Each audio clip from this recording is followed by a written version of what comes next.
আমরা যদি একটি ফ্যামিলি সার্টিফিকেট অর্থাৎ পারিবারিক সনদ ইংরেজি করতে চাই, প্রথমে আমরা চলে যাব নাগরিক আবেদন। এখানে ব্যক্তির নাম, পিতার নাম, মাতার নাম, গ্রাম, পোস্ট, ওয়ার্ড এবং ব্যক্তির ফোন নাম্বার লিখে নিব। অবশ্যই আমরা তথ্যগুলো বাংলায় পূরণ করব। আমাদের তথ্যগুলো সঠিকভাবে পূরণ করা হয়ে গেলে আমরা সাবমিট করুন বাটনে ক্লিক করব। যেহেতু আমরা তাকে পারিবারিক সনদের ইংরেজি দিব ফ্যামিলি সার্টিফিকেট, সেক্ষেত্রে আমরা সনদ আবেদন ফরমে ক্লিক করব। সনদ নির্বাচন করব, পারিবারিক সনদ ইংলিশ। এরপরে সাবমিট অ্যান্ড প্রিন্ট বাটনে ক্লিক করব।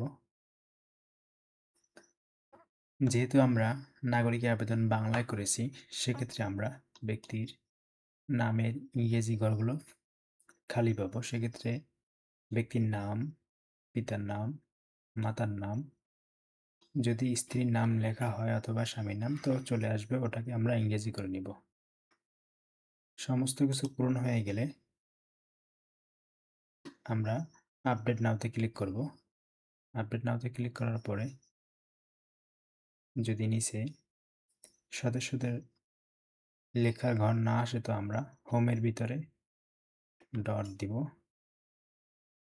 ডট দেওয়ার সাথে সাথে এডিশনাল ইনফরমেশন চলে আসছে, তো আমরা আবেদনকারীর নাম লিখে দিব, আবেদনকারীর পিতার নাম।